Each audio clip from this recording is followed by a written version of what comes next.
ni siku ya furaha na fahari kwetu sote. Tunasherehekea miaka miwili ya mashindano makuu ya shule ya sekondari ya Haile Selassie na juhudi za wanafunzi wetu katika mashindano ya tahfidhul Qur'an. Hii ni siku muhimu ambayo inaonyesha kujitolea, bidii na juhudi za wanafunzi wetu katika kulihifadhi neno la Mwenyezi Mungu mtukufu. Mafanikio ya mashindano ya tahfidhul Qur'an. Mashindano haya ya tahfidhul Qur'an yanatufundisha umuhimu wa elimu na juhudi katika kutafuta ujuzi, lakini zaidi ya yote yanatuongezea mapenzi yetu kwa Qur'an. Tunashuhudia leo na matokeo ya juhudi za pamoja za wanafunzi, walimu na wazazi. Mashindano haya sio tu ushindani, bali pia ni fursa za kutafakari, kujiimarisha na kufahamu zaidi neno la Mwenyezi Mungu. Katika sura Al-Alaq aya ya 1 mpaka 5, Mwenyezi Mungu anasema, soma kwa jina la Mola wako mlezi aliyeumba, akamuumba mtu kwa pande la damu. Soma na Mola wako ndiye mkarimu zaidi, aliyefundisha kwa kalamu na akafundisha wanadamu asiyajua. Aya hizi zinafundisha umuhimu wa elimu na kujitahidi katika kujifunza. Katika mashindano haya tunashindana na kujifunza, tunafuata amri ya Mwenyezi Mungu na kutafuta maarifa na elimu. Changamoto tunazokutana nazo katika safari hii ya kuhifadhi Qur'an, tumekutana na changamoto mbalimbali. Wakati mwingine ni vigumu kuanzisha miradi ya kamati ya dawa. Kuna baadhi ya wanafunzi wanakaa kambi katika kipindi hiki cha Ramadhani, hivyo wanakutana na changamoto na mahitaji ya kambi kama vile mchele, maharage, sukari pamoja na mafuta ya kupikia. Uhaba wa vifaa kwa wanafunzi wenye mahitaji maalum kwenye kusoma Qur'an.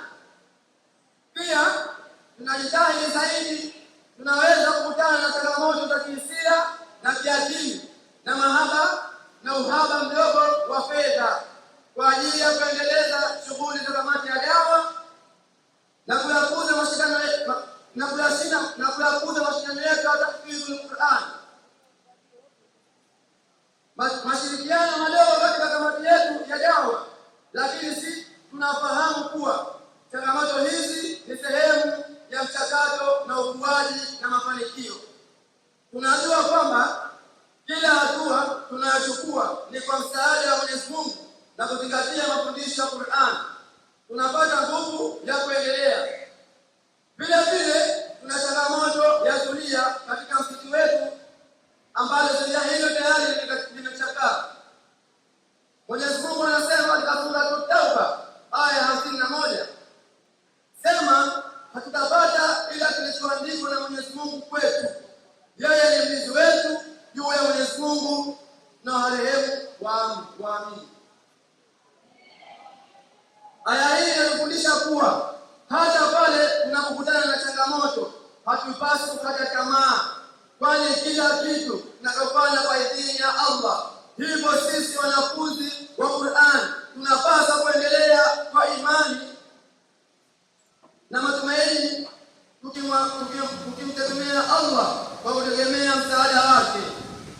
Kutokana na baadhi ya changamoto hizo, tunaomba uweze kutusaidia kuweza kukabiliana nazo changamoto hizi, kama kuweza kutupatia wadhamini wa kutosha kwa ajili ya kufanya mashindano mwaka ujao insha Allah. Kuweza kutusaidia vifaa mbalimbali kwa ajili ya kamati ya dawa kama vile mashaf, printer pamoja na kompyuta na kadhalika.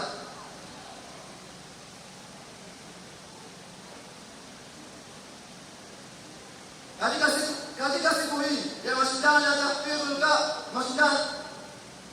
siku hii ya mashindano ya tahfidhul Qur'an, ni muhimu kukumbuka kuwa kila mwaka wetu ni mshindi kwa njia ya Allah. Hakuna ushindani mkubwa kuliko ule wa kujitahidi katika kumkaribia Mwenyezi Mungu, kuhifadhi Qur'an. Katika sura Al-Baqara aya ya 2 Allah anasema hii ni Qur'an isiyo na shaka, ni miongoni kwa wacha Mungu. Hii ni kitabu kisicho na shaka, ni miongoni mwa waumini. Qur'an ni mwongozo wetu katika maisha yetu. Mashindano haya yanatufundisha kuwa kila mmoja wetu anapaswa kujitahidi kuwa na uhusiano wa karibu wa Qur'an ili kuwa na mwongozo wa kuimarisha katika kila hatua. Namalizia kwa kusema kuwa tunaposherehekea mafanikio yetu leo, tukisahau kuwa Qur'ani ni miongoni mwa zawadi kubwa alizotupa Mwenyezi Mungu. Kama wanafunzi wa tahfidhul Qur'an, tunapaswa kuendelea kuzingatia umuhimu wa kuhifadhi, kusoma na kuelewa maana ya Qur'an kwa manufaa yetu binafsi na kwa njia nzima.